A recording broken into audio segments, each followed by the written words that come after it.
Bonjour Caroline. Bonjour. Merci beaucoup d'être avec moi aujourd'hui pour nous partager ton histoire.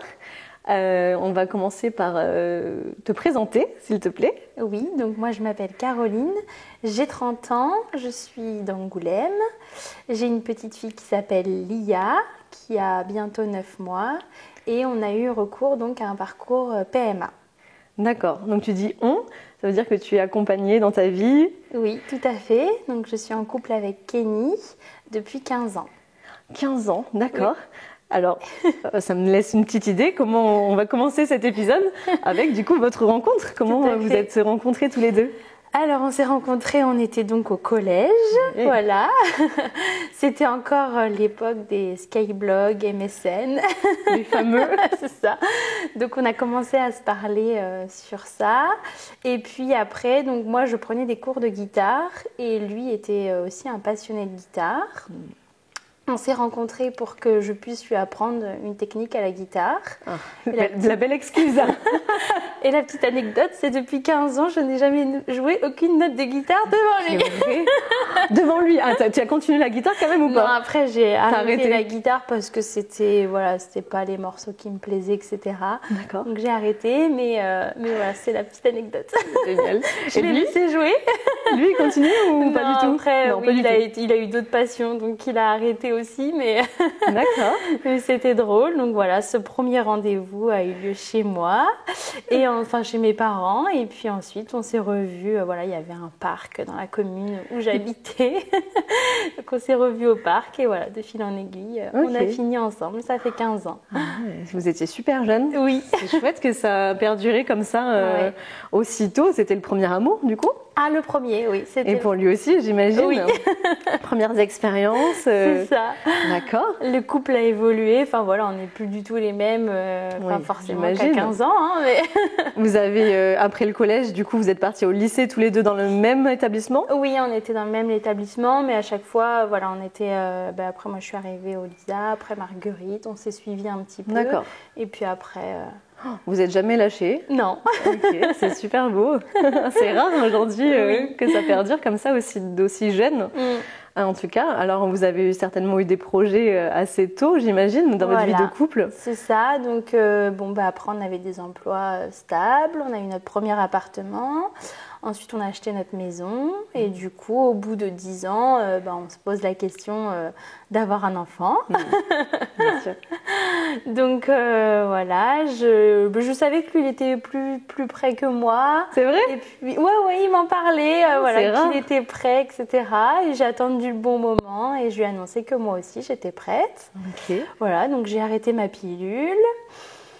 Franchement, au début, calcule rien, quoi. Franchement, j'y connaissais absolument rien. Je prenais ma pilule, j'étais c'était vraiment mes règles, je les avais à tel moment, machin, je calculais rien. Depuis toujours, tu avais eu des règles, des cycles réguliers? Ouais, je calculais pas mes cycles, quoi. Je savais qu'en arrêtant la pilule, j'avais mes règles, je sais plus combien de temps après, donc ça venait direct, quoi. Voilà, puis là, je calculais rien, j'avais mes règles, j'avais pas mes règles, machin. Et puis finalement, 6 mois, 1 an. Puis tu te poses la question. Il se passe rien. Il se passe rien. Ça fait un petit moment. Ça fait un petit moment. Ok. Je vais voir le médecin. Le médecin me dit vous inquiétez pas, la première année, ça peut mettre du temps, etc. Bon, continue. Hein. Puis j'ai des copines qui me parlent des applications. Note-toi tes règles, machin. Donc, je commence à noter. Bon, déjà je vois que j'ai pas des cycles très réguliers. Bon, on continue. Et puis après, j'ai été, donc au bout de 2 ans, voilà, j'ai été voir une gynéco spécialisée dans ça. Au bout de 2 ans, quand même. Ça a pris 2 ans déjà naturellement. Enfin voilà, on a attendu 2 ans. Au bout de 2 ans, j'ai été voir une gynéco spécialisée là-dedans. On a commencé à tout ça, mais on se rend pas compte, quoi. Donc les rendez-vous, faut calculer les périodes, prenez votre température. Au début, on commence un peu là-dessus. Regarder un peu l'ovulation, calculer tout ça. C'est ça, les prises de sang, on commence à regarder tout ça. Et puis après, elle est partie en retraite, du coup, le temps que mon dossier soit basculé à une autre, etc. Et puis voilà, on fait pas mal d'examens, lui de son côté, moi du mien. Rien, Rien ni du l'un tout. ni l'autre. Voilà, on fait des examens qui sont pas toujours très cool, hein, mais surtout pour lui aussi. Ouais, lui aussi. Hein, Mais pendant ces 2 ans, quand même, c'est extrêmement long. Là, on le dit comme ça, mais oui, tu dis, bon, 2 ans après, c'est long. C'est super long.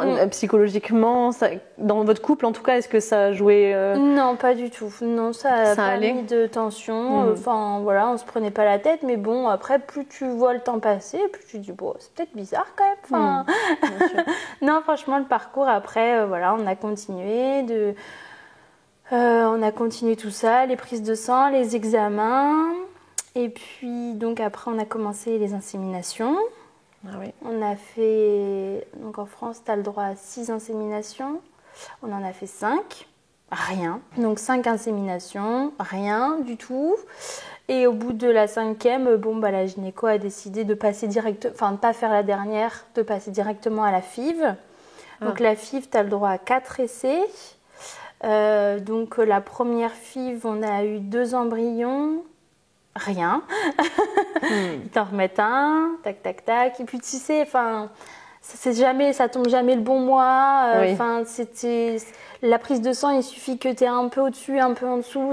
On a passé le timing, du coup, c'est trop tard. Du coup, il faut attendre le mois d'après, c'est ça? Et puis après, la gynéco elle est en vacances, donc le mois prochain. Et puis le mois prochain, c'est toi qui es en vacances, donc d'après, de toute façon, tu as toujours quelque chose qui recule. Donc voilà, le temps, ça passe. Hein. Et donc, première FIV, donc 2 embryons qui n'ont rien donné. Et la deuxième FIV, nous avons eu 5 embryons. Et dès le premier embryon, ça a fonctionné. 5, et du coup, là, combien ils en gardent? Donc au total, je sais plus, il y en avait plus d'une dizaine, voilà. Et après, plus les jours passent et plus les embryons, il y en a qui sont plus viables, etc. Donc au total, viables, il en restait 5. D'accord. Finalement, ils ne pouvaient pas m'en remettre un puisque j'étais en hyperstimulation. Enfin, il y a toujours un truc de toute façon. Ils les ont congelés. Ok. Et on est parti en vacances, etc. Et ensuite, voilà, ils ont décongelé pour me remettre, voilà. Ah ouais, ça se passe comme ça. Alors, ils congèlent, toi, tu pars et tu peux revenir. Est-ce qu'il y a un temps imparti? Alors non, il n'y a pas de temps imparti. Hein, c'est-à-dire que là, il nous en reste 4.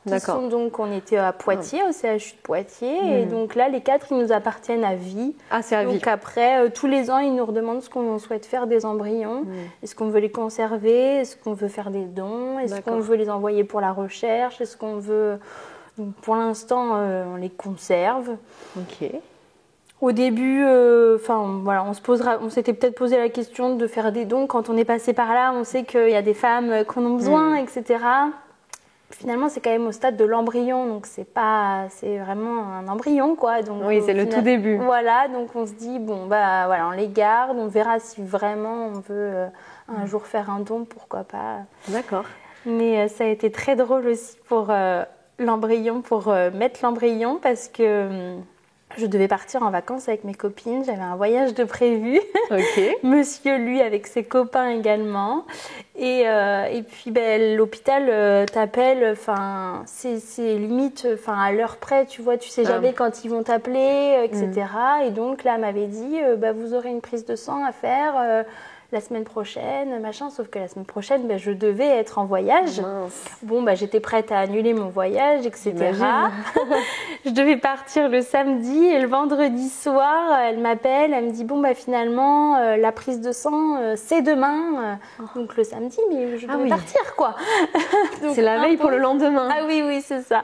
Donc je lui dis, je suis désolée, et puis je me renseigne au Maroc pour faire une prise de sang. Impossible, T'as rien trouvé? Non. Donc, ça aurait été trop compliqué et tout. Donc, du coup, fallait faire envoyer les résultats. Ça aurait été trop compliqué. Donc, j'étais prête j'avais toujours pas fait mon sac le vendredi soir, etc. Sûr. Et donc, je lui dis, j'essaye de négocier un peu et tout. Et donc, elle me dit, ok, vous pouvez le faire, vous... avant de partir, donc je l'ai fait à Bordeaux, en arrivant à Bordeaux avant de prendre l'avion, voilà. Mais par contre, du coup, le transfert aura lieu la semaine prochaine, sauf que la semaine prochaine, monsieur était en vacances. Ah, et il était obligé d'être là? Et c'est vraiment indispensable d'avoir la présence des deux, puisque c'est vraiment, l'embryon appartient à Caroline et à Kémy, il faut les pièces d'identité, il faut la présence obligatoire. Okay. Je dis mais il faut absolument que vous arriviez à vous débrouiller. Donc elle me dit bah, je vais demander au médecin. Bon, elle me dit j'ai réussi à vous obtenir une dérogation. Normalement c'est que pour les militaires, mais là le médecin a accepté. Et par contre il faudra que monsieur soit joignable en visio. Ah d'accord, il pouvait partir en vacances, mais faire une petite apparition en visio quand même.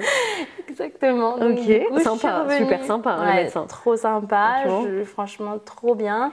Du coup, je suis revenue de vacances et le lendemain, je suis partie à Poitiers avec ma maman, du coup, et avec Kenny en visio. Génial ça. Pour le transfert. Ce souvenir est incroyable. Alors, franchement. Ouais. Et ça a marché après. Quand tu l'as su, en fait, donc ils t'ont fait l'insémination. Ça s'appelle un transfert. Un transfert, ils appellent ça. Oui. Et ensuite, il faut attendre combien de temps pour savoir si c'est OK? Il faut attendre à peu près, je crois, 13 jours ou 15 jours. Ah oui, donc là déjà, c'est long quand même. Alors, long. Rien à voir avec les années qui se sont écoulées avant. Mais là, maintenant qu'ils nous ont enfin mis un embryon, on se dit, bon, on a envie de savoir vite. Exactement. Est-ce que ça va marcher? Oui. Donc là, tu devais être... En plus, tu étais toute seule pendant quelques jours? Voilà, j'étais toute seule pendant quelques jours. Ouais. Monsieur revient, machin. Et puis, trop pressée de connaître le résultat. J'ai fait des tests. J'ai fait un test urinaire positif. Ah. Et donc là, mais Kenny, regarde, enfin, oh non, mais pourquoi? Tu l'as fait trop tôt. Mais tu vas nous faire un faux espoir. Ah, il avait peur. Ils t'ont dit d'attendre cette date-là. Enfin, oui, mais toi, t'étais pressée. Mais voilà. Tu l'as fait un petit peu avant. Du coup, mince, j'ai culpabilisé. Je me suis dit, ça se trouve, il a raison. Enfin, c'était trop tôt. Enfin, j'aurais dû attendre. Et finalement, la prise de sang a eu lieu, je crois, 3 jours après. Bon, il fallait attendre les 3 jours, trop contente. 3 jours après, prise de sang positive. Wow. Mais bon, tu sais que tu t'emballes, mais il ne faut pas s'emballer, quoi. Oui, c'est dur, hein. C'est encore long, quoi. Donc, prise de sang numéro 1. Après, je ne sais plus tous les combien, j'avais des prises de sang. Ah, pour voir si le taux avait doublé, je crois que c'est ça aussi qu'on regarde. Ouais. Et échographie de datation ou pas encore? Oui, alors bien après, du coup, j'ai fait 3 prises de sang. Ah oui, quand même. 3 même. étaient positives, ça a continué d'augmenter. Okay. Écho de datation, enfin voilà, après ça s'est super bien enchaîné. Ouais. Voilà, j'ai vécu une super grossesse. Et écho de datation, du coup, ils ont vu de suite, t'as pu voir un cœur ou c'était trop tôt? C'est à l'écho de datation où on entend le cœur ou c'est à l'autre, je sais. Ça dépend à quelle période tu es, mais comme là t'étais suivie, quand même bien suivie, peut-être qu'à cette écho-là tu l'as pas vu, mais je sais plus. La prochaine, incroyable. Ouais. C'était vraiment. Et puis avant chaque écho, t'es quand même un peu stressée. Tu te dis bon, enfin. Est-ce que c'est toujours là, quoi? Enfin, c'est très bien que les 3 premiers mois sont pas évidents. Donc, avant chaque échographie, beaucoup de stress. Les échos de croissance. Déjà, ne serait-ce que la première échographie, ou est-ce que c'est un œuf clair? Est-ce que c'est un bébé? Est-ce qu'il y a un cœur qui bat? Toutes ces choses-là. Et j'imagine qu'après un parcours aussi long que le vôtre, encore plus, on doit se mettre la pression et se dire, oh là là, si ça marche pas là, mais on va. Qu'est-ce qu'on va faire? En plus, c'était très difficile. Enfin, autour de moi, on arrive à un âge où tout le monde t'annonce la bonne nouvelle. T'as envie d'être trop contente pour tes copines et en même temps, dans ton cœur et dans ta tête, tu te dis, mais moi, ça se trouve, j'y arriverai jamais. Donc, ça n'a pas toujours été facile. On le ressentait, et lui et moi, enfin voilà, on avait le même ressenti, on avait envie d'être trop content pour les gens et en même temps on n'y arrivait pas. Enfin, c'était... Il y avait beaucoup de monde autour de vous qui devenaient parents? Oui. C'était le moment 30 ans, et tout le monde y arrivait facilement, personne autour de nous. Moi j'ai ma tante qui est passée par un parcours PMA aussi, mais... Sinon, dans mes copines, personne n'est passé par là. Et du coup, de tes parents, pareil, tes parents, ils t'ont eu facilement? Oui, non, il n'y a pas eu... Et lui, de son côté, c'était la même chose? Alors lui, du coup, il a un faux jumeau. Sa maman, elle avait pris des cachets aussi, mais pas du tout parcours PMA, mais plutôt stress de ne pas y arriver. Donc, elle avait eu recours à... Une petite stimulation. Voilà, c'est ça. Et puis, elle en a eu 2. Ah oui, c'est souvent le cas. Mais non, sinon, ni l'un ni l'autre. Et puis, fertilité, on te dit que c'est inexpliqué, quoi. C'est comme ça et ça s'explique pas. Et... Après tous les examens que vous avez dû faire tous les deux, il n'y a aucune explication à ça? Non, il n'y a rien qui est ressorti, ni de son côté, ni du mien. Donc, on te laisse comme ça, mais pourquoi quoi Ouais. Tu as toujours cette question dans la tête, pourquoi nous quoi. Ouais. Après, du coup, voilà, une chose est sûre, c'est que votre couple a su gérer toute cette pression, ces questionnements aussi qui peuvent souvent être une barrière aussi psychologique à tout ça. Tout à fait, on est toujours d'autant plus que là, c'est ton chéri qui, au départ, avait amené la question de on fait un enfant. C'est quand même c'est rare que ça vienne de l'homme, mais lui, du coup, il a été d'un soutien oui, franchement, assez fort. Été hyper soudés, on a beaucoup communiqué là-dessus. Enfin, je pouvais compter sur lui et lui sur moi. Enfin, voilà, c'est super bien passé. D'accord. Et alors, ta grossesse, comment elle s'est déroulée ? Grossesse, j'ai été malade pendant les 3 premiers mois. Le matin et le soir. Aussitôt que j'avais posé le pied par terre le matin, voilà. Et puis le soir, alors c'est marrant, il y a quelques petites anecdotes aussi où j'ai vomi en pleine rue à la sortie d'un concert. Donc c'était vraiment très drôle. Les gens ils se demandent mais qu'est-ce qu'elle a, elle est bourrée celle-là. Oui, parce que ça se voit pas encore à 3 mois. C'est ça. C'est vrai que physiquement on le voit pas toujours au début. C'est ça. Donc ça peut porter. Non, si vous saviez. Je porte la vie. Mais à part ça, ça a vraiment bien roulé. Ouais. Heureusement que la grossesse s'est bien déroulée. Oui, c'est sûr. Et là, vous aviez une préférence pour le sexe ou du coup, je pose la question, mais en vrai, je pense que là, encore moins qu'en général. À ce stade-là, déjà, tu dis si on en a un, déjà. Enfin voilà, ils nous avaient prévenu qu'on pouvait en avoir 2 au début avec les inséminations, puisque quand ils te le remettent, ils savent pas, combien vont s'implanter. Par contre, avec la FIV, ils préféraient me le mettre un par un. Donc là, il y avait moins de chances d'en avoir 2. Parce que, ils disent que par rapport à mon âge, on a le temps d'en mettre un par un. Et puis, qui dit 2, dit grossesse gémellaire, donc risqué. Donc, ils préféraient pas prendre de risque et de me le remettre un par un. Donc, on avait une petite préférence pour une fille, quand même. Et alors ? Ça a été une fille. Comme quoi ? On a été vraiment très émus quand on a appris que c'était une petite fille. On était trop contents. C'est un moment fort, de savoir enfin. Vous avez voulu le savoir ? Oui.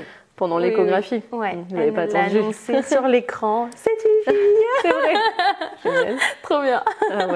Du coup là, tu t'es mise dans les préparations de la chambre, de tout ça, de son arrivée. Tout prend forme. Alors on a eu la chance que du coup, passer après les autres, on nous a donné énormément de trucs. C'est pratique. On nous a donné énormément de choses, donc ça c'était super bien. J'ai fait une gender reveal avec mes copines. Génial. Non, c'était trop bien. Okay. Et donc fin de grossesse, pareil, est-ce qu'il était prévu pour quand ce bébé du coup ? Il était prévu pour le 4 février. Ouais. Et elle sortait pas. Il se passait rien. Donc, mais alors, tout le monde me parlait de contractions, de trucs, mais pas du tout. Moi, il ne se passait rien. 4 février, 5 février, non. Et puis, dans la nuit 2 jours après, en fait, la date du terme, dans la nuit, j'ai commencé... petit mal de ventre. Ça commence. Et en plus, on commence à parler de déclenchement et tout. Donc bon, tu te dis si ça peut s'activer un peu avant, c'est mieux. 2 jours après, en général, là, t'attendais quoi ? Il t'avait donné peut-être un rendez-vous d'ailleurs, non ? Non, pas encore, mais ça allait se faire. En fait, je devais revenir toutes les 24 heures, je crois, ou 48 heures pour un monito. Enfin, voilà. Et donc, on avait rendez-vous après. Et puis, finalement, dans la nuit, donc mal de ventre. Je commence à me mettre dans la chambre à côté, à compter un peu. Toutes les 5 minutes. Le chrono. Donc, il était 1h30 du matin. Je crois à 3h, je réveille monsieur. Du coup, t'avais fait ton petit travail toute seule de ton côté. Je réveille Kenny, je dis là, il va falloir. Quoi. Il se lève. Je dis non, mais tranquille, attends, je vais prendre une douche et tout. Et donc, on est parti. Arrivé à la maternité, je perds les os dans la salle d'attente. Donc, voilà. Ah oui. Donc, là, on vous garde. De toute façon, quoi qu'il se passe. Là, tu peux plus rentrer chez toi. Très bien. On avait pris tout ce qu'il fallait. Et puis, la journée se passe. Pas grand-chose. Il se passe vraiment pas grand-chose. Mais si t'as perdu les os, ça veut dire que quand même, là, t'étais en souffrance. Non, pas plus ? Pas plus que ça. Ah ouais ? J'ai des contractions. Je marche dans la chambre, je marche. La journée se passe, très longue. se passe toujours pas grand-chose. Très long. 22 heures de travail. Ouais, j'en connais quelque chose. Hein. J'arrive à 28, je crois. Ah, tu m'as battu. Voilà, 22 heures, il se passe rien.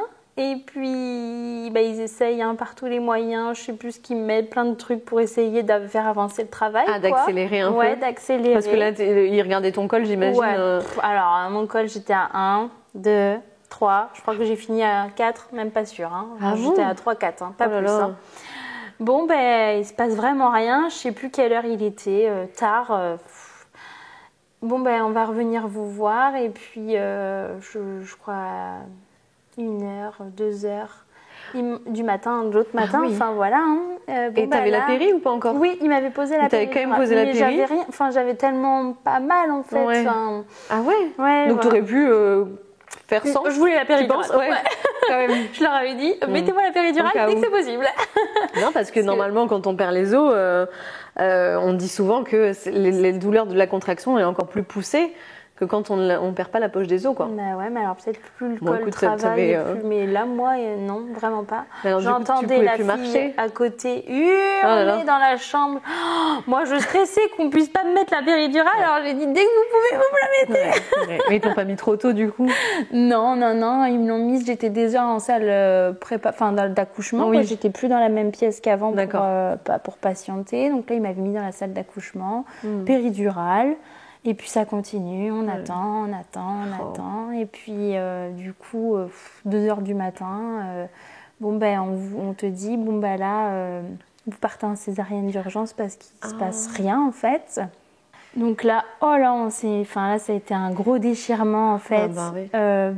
Déjà le stress, de se dire, là, césarienne d'urgence. Attends, ça veut dire quoi? Préparation des cours à l'accouchement. Qu'est-ce qui se passait quand c'était?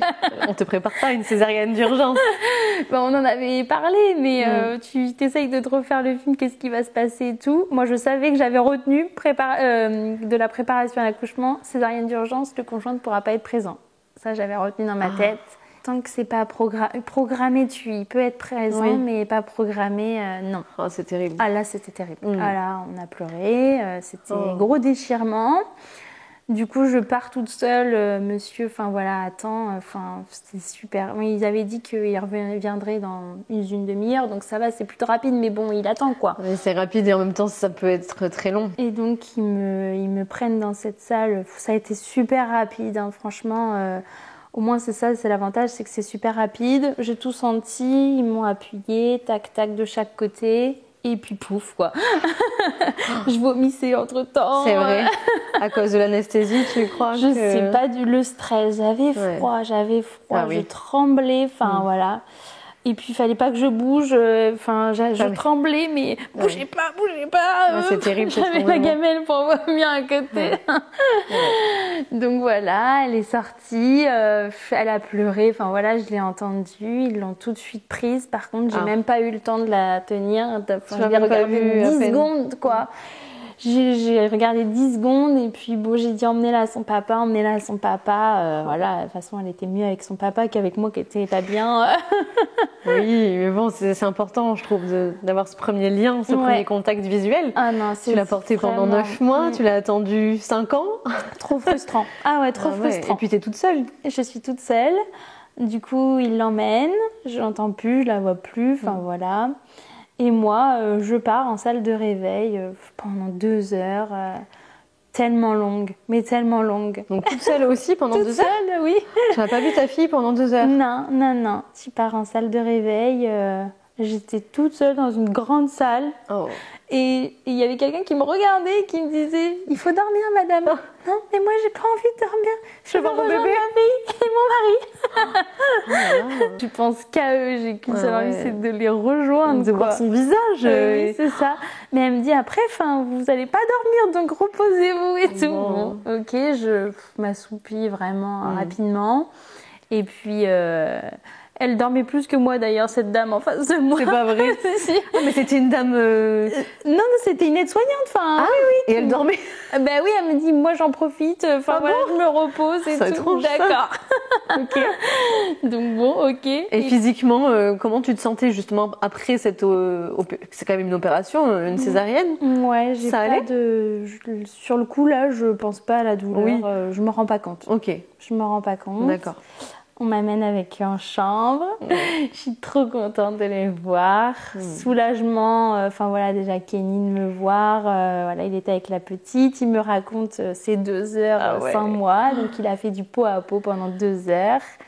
Bon, c'était magique. Hein. Enfin voilà, j'ai eu des photos.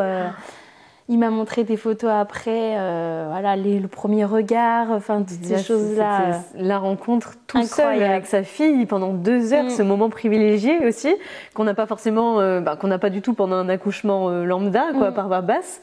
Là, j'imagine qu'il a profité. Je suis déçue de ne pas avoir assisté à ça. Enfin, je voulais absolument, mais bon. Rien que de les voir. Moi, j'ai ce souvenir-là de Tony, le voir avec Evie dans les bras la première fois et retomber amoureuse de lui et de me dire, c'est incroyable. Alors, j'imagine que pour toi, 2 heures, ça a dû être tellement long, quoi. Ah, c'était trop long. Ah, c'était vraiment trop long. Et lui, comment il a vécu ça? Et j'imagine qu'il voulait aussi te voir. Il lui a beaucoup parlé, il lui a raconté, enfin voilà, qu'on l'avait beaucoup attendu. Enfin voilà, il m'a dit, j'ai profité de ce moment, je l'ai beaucoup attendu. Bon, à la fin, c'était un peu long à me chercher le sein. Mais c'est animal, hein, de toute façon. Donc voilà, et puis après, tout s'est enchaîné, hein, le premier biberon, tout ça. Et puis moi, je pouvais pas du tout bouger, donc Kenny s'est occupé de tout, il a assuré, il l'a changé, le premier bain, tout ça, je pouvais vraiment pas me déplacer. T'as mis combien de temps à pouvoir te lever? Je crois une journée. Je crois la première journée tu peux pas te lever. Après voilà, t'as une sonde et tout pour aller aux toilettes, etc. Je me suis levée tant bien que mal pour les accompagner jusqu'à la salle où on donne les bains, mais j'étais assise, donc c'est lui qui a géré le premier bain et tout. Donc ça, c'est le moment. Le voir, mais voilà, au moins je l'ai vu. Participer à ce moment-là quand même. Mais voilà, frustrant quand même de pas pouvoir. Lui, il devait être fier quand même de faire tout ça tout seul. Après tant de... J'imagine que pendant ces 5 ans, vous avez imaginé ces moments-là. Tous ces premiers moments. Surtout lui qui, voilà, j'ai bien compris qu'il rêvait d'avoir un enfant et que c'était vraiment un souhait chez lui très tôt. Il devait être très fier pour un papa de faire le premier bain. Les premières couches, il paraît que c'est... Moi, je l'ai pas vu non plus, je pouvais pas me lever, mais il paraît que c'est quelque chose. Oui, c'était quelque chose, apparemment. Mais tous ces premiers gestes, en fait, c'est ça. Et créer du lien, déjà à la maternité. Non, il était très fier par rapport à ça. Puis moi, j'ai pu totalement compter sur lui. Donc, c'est important. Super après bien. Toutes ces batailles. Wow. Et alors, est-ce que vous êtes restés tous les 3 à la mater ou est-ce que vous avez fait profiter un peu vos entourages? Non, on a préféré rester tous les 3. Non, c'est pas qu'on a profité, en plus, c'est que l'hôpital ne souhaitait pas les visites. On se posait la question d'ailleurs si on faisait profiter ou pas. Lui était pas forcément pour, il voulait rester dans notre bulle, etc. Moi, j'aurais bien aimé. Puis finalement, l'hôpital a tranché. On n'accepte pas les visites depuis le Covid. C'est resté comme ça parce qu'ils s'estiment que les bébés sont moins énervés à la fin de la journée, que les nuits se passent mieux, etc. Donc, du coup, voilà. C'est intéressant. Et nous, c'est ce qu'on a fait aussi. Et, à part la nuit de la Java, je sais pas si vous l'avez vu. Oh oui, on l'a eu. C'est vrai qu'il y a ces pleurs de décharge. Les pleurs, Au début, c'est hyper perturbant. Enfin, on savait pas quoi faire. Heureusement qu'il y a ces boutons où tu appuies tout le temps. Vite, arrivez vite, je ne sais pas quoi faire. Bon, là, à la fin, mais c'est toutes les 3 heures, donc vous allez attendre encore 2 heures. Super. Est-ce que tu avais choisi de l'allaiter, du coup? J'ai voulu essayer, mais finalement, non. Et puis, ça m'a arrangé. Bon, comme ça, Kenny a pu aussi profiter des moments de biberon aussi qui sont quand même chouettes. Donc voilà, le séjour à la maternité, du coup tu restes un jour de plus quand c'est par césarienne. Bon là, quelques petites tensions qui ont commencé à apparaître à la maternité. C'est vrai. la fatigue, enfin tout ça, le contre-coup, enfin je sais pas, on s'attendait pas à tout ça. Tu parles de tension du coup dans votre couple? Dans le couple, ouais. Dès la maternité? À la maternité, ça a commencé un peu. Ouais, bon, on perdait vite patience. On avait envie de se retrouver, mais en même temps, on pouvait pas. Donc voilà. Mais bon, on a toujours réussi à communiquer, mais avec ce petit bout, pendant 15 ans, 10 ans, on avait quand même pris, 15 ans, oui, on avait pris des habitudes à deux, tout ça. Et puis là, d'un coup, c'est un chamboulement, quoi. Oui, il faut dire les choses, c'est la réalité. Ça chamboule beaucoup de choses en temps positif, que ça peut aussi amener des tensions. Comment vous avez géré ça? J'imagine que vous avez beaucoup discuté. Ouais, on a beaucoup discuté. Après, de toute façon, la clé, c'est communiquer et puis continuer de s'accorder des moments à deux. Voilà. Mais c'est qu'on n'imaginait pas ça comme ça. Oui. Et pourtant, vous l'aviez imaginé pendant des années. Oui. Comme quoi. Mais personne parle de tout ça. Du coup, on te dit qu'un enfant, c'est un chamboulement et on te dit tout ça. Mais c'est vrai que oui, dans le couple, on aurait bien aimé se retrouver, regarder la télé, mais en fait, tu peux pas le soir. Se poser. Tu peux pas, il faut s'occuper de ses petits bouts. Ça dépend du bébé. Ouais, c'est vrai que c'est des routines qui s'installent, qui doivent devenir en fait, parce que comme tu dis, ces moments-là, deux que vous aviez tellement l'habitude de les avoir depuis tant d'années. Vous aviez construit quelque chose à vous deux, et maintenant, hop, on vient rajouter un petit élément qui demande beaucoup d'attention. C'est ça. Et il faut essayer de matcher la vie de couple, ta vie de femme, ta vie de maman, lui aussi, oui, tout sa à vie fait, de papa. De son côté aussi. C'est pas évident. Mais c'est bien de le souligner, parce que c'est souvent des sujets un petit peu tabous aussi. Exactement. On aime bien penser à dire que notre couple est parfait, notre couple est, il est beau à voir. Mais je trouve ça très important de le dire quand aussi il y a eu des petits passages un peu comme ça. On aurait bien aimé qu'on nous en parle. Ouais. Ça va être un chamboulement, mais aussi pour votre couple. Il va falloir s'accrocher. De toute façon, on nous avait dit, il faut être très soudé avant l'arrivée d'un enfant. Bon, voilà, ça, on savait, mais on ne l'avait pas imaginé comme ça. Donc, le retour à la maison, il s'est fait un peu plus difficile que ce que tu avais imaginé. Oui, un peu plus difficile que ce que j'avais imaginé. Du coup, le papa a un congé obligatoire pendant 7 jours. Et puis après, il avait énormément de travail, donc il a repris tout de suite. Il est à son compte, il avait beaucoup de travail, préparation des cours, il avait des événements à tenir au niveau des délais, etc. D'accord. Du coup, on avait eu ce sentiment de solitude, chacun de notre côté, en fait. On a eu ce sentiment de solitude. Moi, je me suis sentie très seule avec la petite. À la maison. Et lui, du coup, n'avait plus cette oreille attentive qui était moi pour l'épauler dans son travail. Quand il a des questions, etc., quand il se remet en question, quand il a un doute, etc., il m'en parlait. Et là, moi, du coup, j'étais plus présente pour lui comme il le souhaitait. On s'est senti, la solitude, chacun de notre côté. Mais vous en parliez de ça quand même? Vous arriviez à mettre des mots sur... C'était compliqué. Pas au début peut-être. C'était compliqué. C'est dur. Ouais. Déjà de s'en rendre compte. Je pense que c'est ça aussi qui est difficile.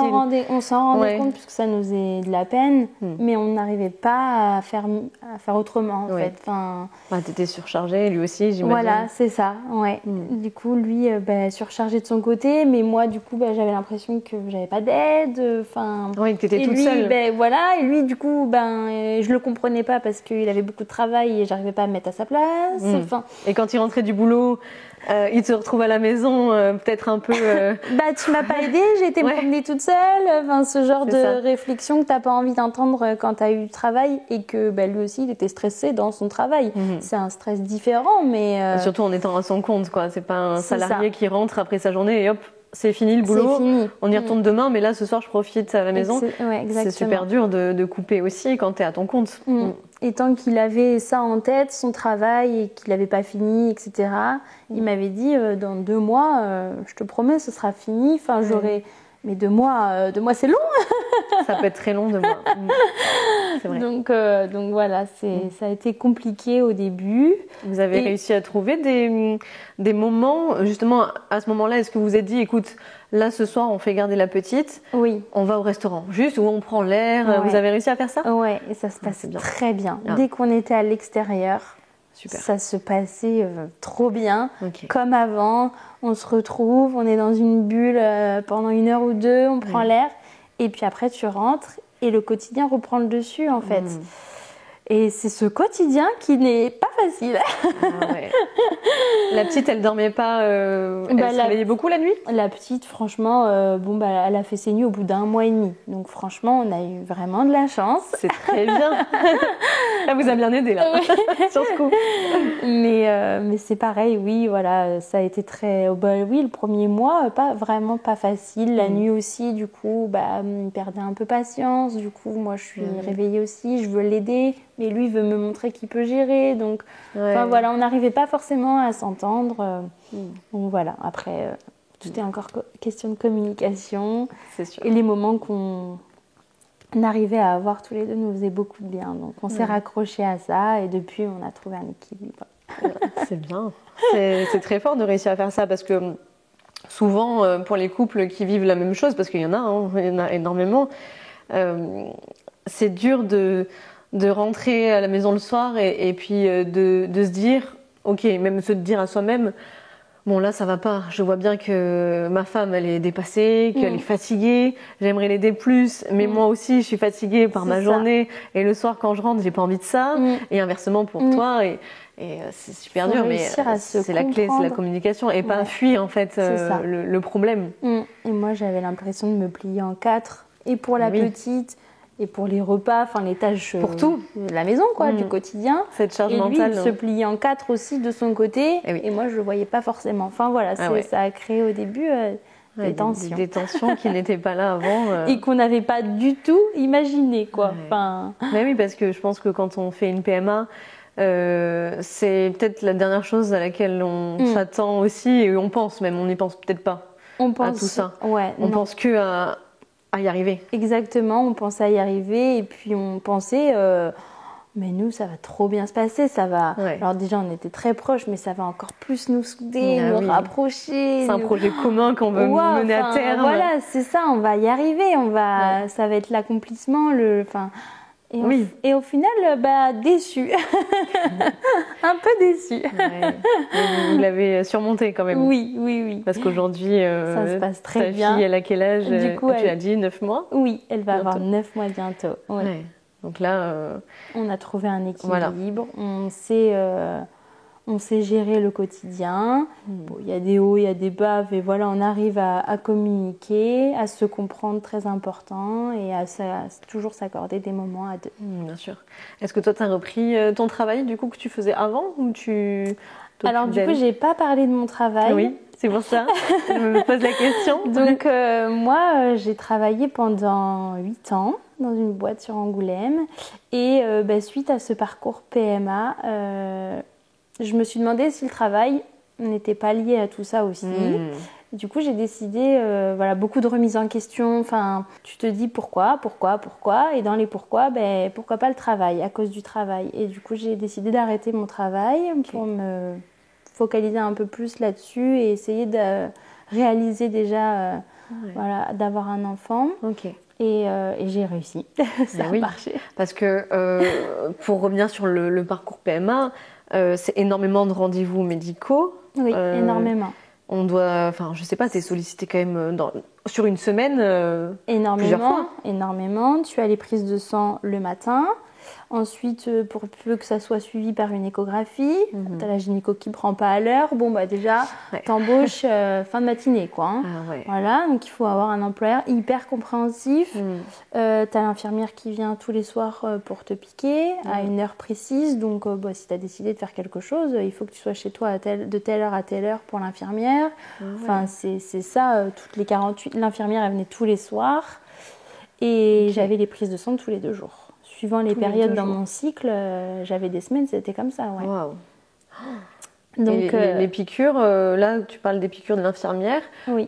C'est un choix, soit c'est une infirmière, soit c'est vous qui le faisiez, c'est ça? Ouais. Toi tu voulais que ce soit une infirmière? Oui, je préférais. Kenny aussi, il se voyait pas me piquer, et puis voilà, si ça fonctionnait pas, je voulais pas lui en vouloir. Oui, mais tu m'as mal piqué. Enfin voilà, non, c'est intéressant. Pas de conflit, on a préféré que ce soit, on était plus à l'aise avec une infirmière. Tu vois, j'étais pas au courant parce que souvent c'est vrai que je vois, comme tu dis là, le mari ou le conjoint qui fait lui-même les piqûres, et j'avais jamais pensé que on pouvait. Parce que bon, psychologiquement, on en veut un peu parfois à tout le monde et puis à n'importe qui. Exactement. Et c'est vrai que de pas relancer la faute sur son partenaire en disant c'est ta faute, tu m'as mal fait les piqûres. Voilà, c'est ça. Ça peut être un vrai sujet aussi. On n'y connaît rien. Puis lui, il avait trop peur de me faire mal. Ouais, c'est impressionnant. Dit, trop de pression. Non, enfin voilà, on va faire passer une pro, ce sera beaucoup mieux. Impressionnant.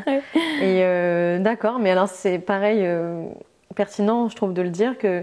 Alors, effectivement, vos examens à tous les deux, ils étaient bons. Oui. Voilà, la science disait que c'était vert. Exactement.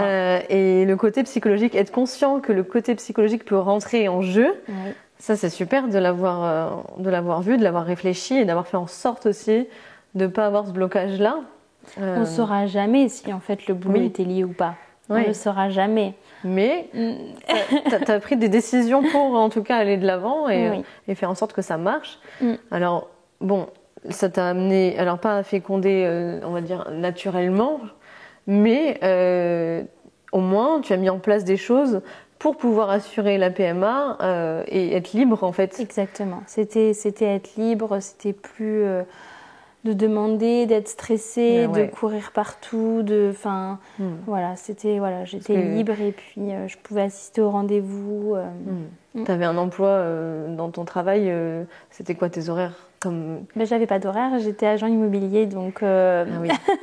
Ouais, mais ça te posait certainement des barrières. Tu pouvais pas faire des rendez-vous le matin, oui, c'est le ça. soir, pas trop tard. Il faut toujours s'organiser. Enfin, voilà. Et puis, encore une fois, on sait tout au dernier moment. Bon, c'est le moment. Voilà, vous venez pour une prise de sang, échographie après, et puis après, dans 2 jours. Mais ça se trouve, ça peut être aussi la veille. Enfin... En fait, tu sais tout au dernier moment. Donc pour l'organisation, c'était tu peux pas vraiment en avoir, quoi. L'organisation. C'est ça. Est-ce que ton entourage t'a aidé aussi dans ton parcours?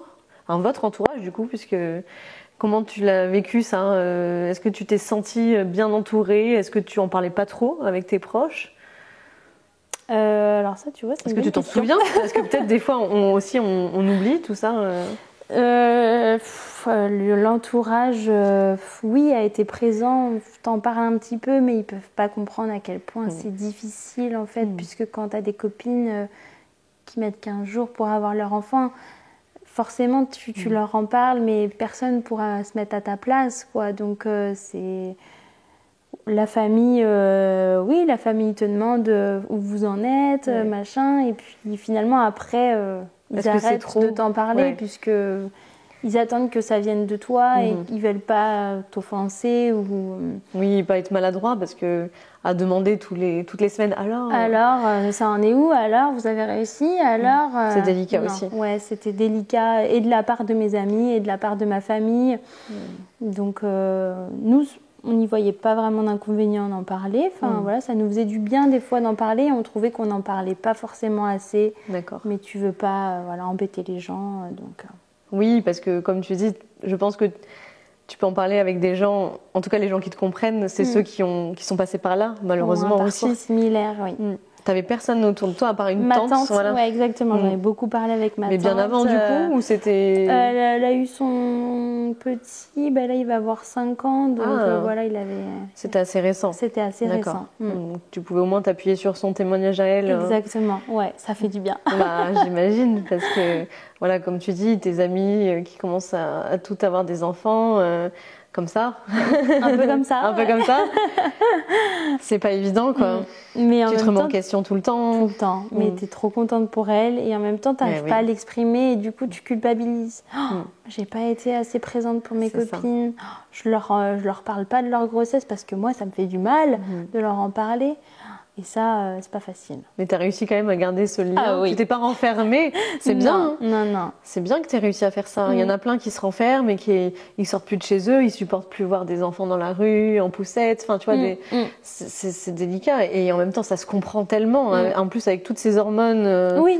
C'est ça aussi, dans ton comportement. Ça, tu l'as vu que ça avait modifié des choses ou pas trop? Non, pas trop. Non, mais par contre, ouais, on est bourré d'hormones. Hein, ça. C'est ça.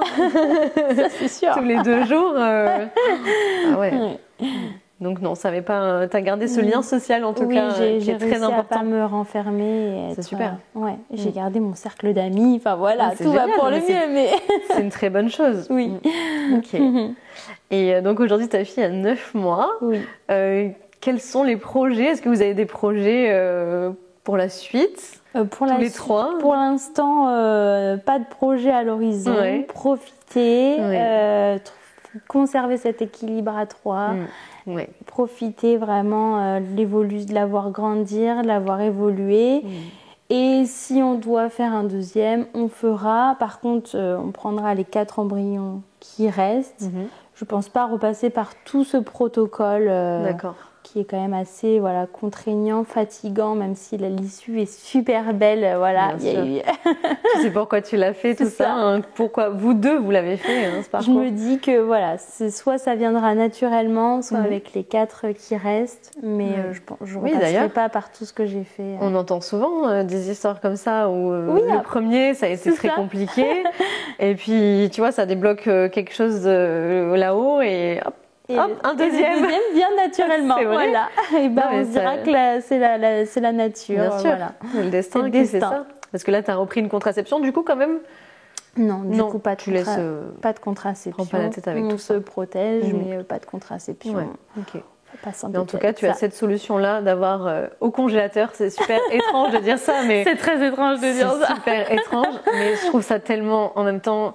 C'est tellement bien d'avoir créé ce système-là. La médecine fait des choses incroyables. La médecine fait des choses incroyables. Ça sauve des familles et des espoirs. Et voilà, ça prouve encore qu'on sait faire des choses folles, quoi. Et même si dans 10 ans, ça aura sûrement encore évolué. Oui. Là, c'est déjà incroyable. Bah, oui. On a vraiment un très bon système en France. C'est sûr. Mais tu te dis, bon, moi, j'ai mis ça de côté.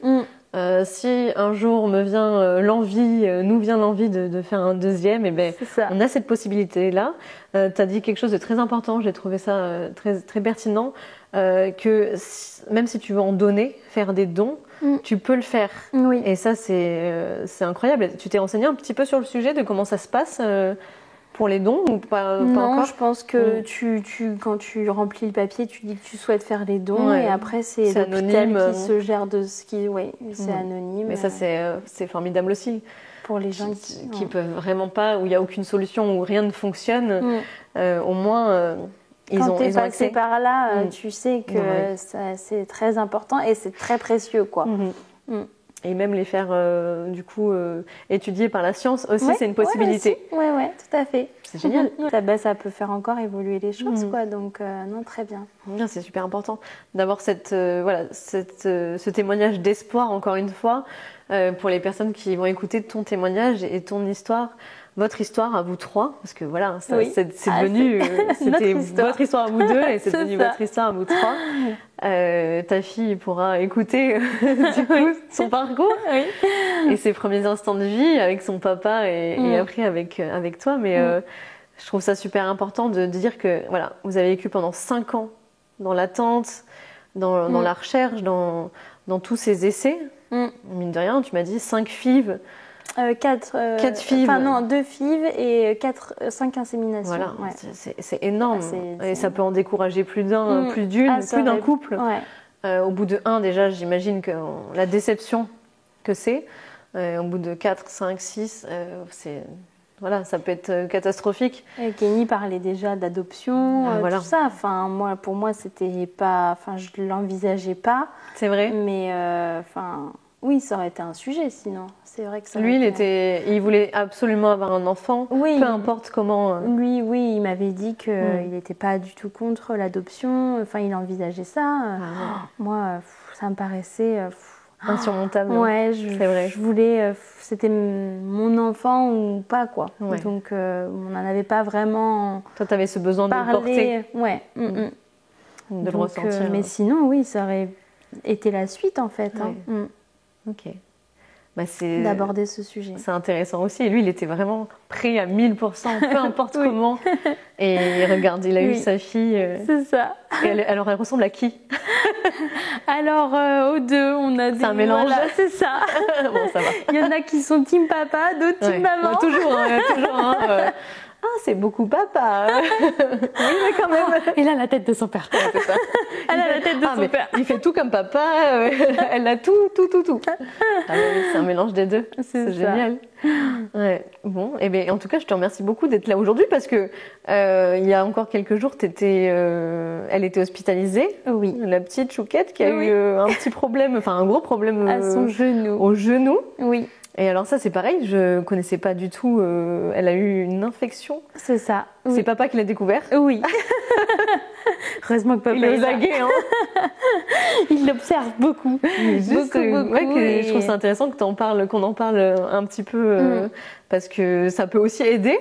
Tu vois, moi, pour le coup, je retiens l'information. Si un jour je vois quelque chose du style, je me poserai la question de est-ce que c'est ça? Elle avait, elle chouinait quand on l'a changée. Elle était un peu plus, c'était délicat de la changer, etc.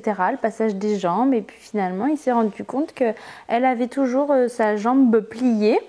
Donc moi j'en ai déduit, mais je suis pas médecin, que c'était son genou parce que ça m'avait l'air, elle pouvait pas déplier sa jambe. Et puis radio, il n'y avait pas de fracture, etc. Donc heureusement. Oui, déjà. Heureusement, on a éliminé la fracture. Ah ouais.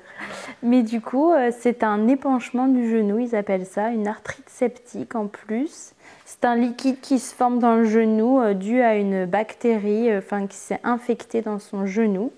Et du coup, ils ont prélevé, ils ont retiré ce liquide et apparemment, ce serait d'origine virale. Voilà. Ça, c'est franchement incroyable. C'est la première fois de ma vie que j'entends ça. Eh oui.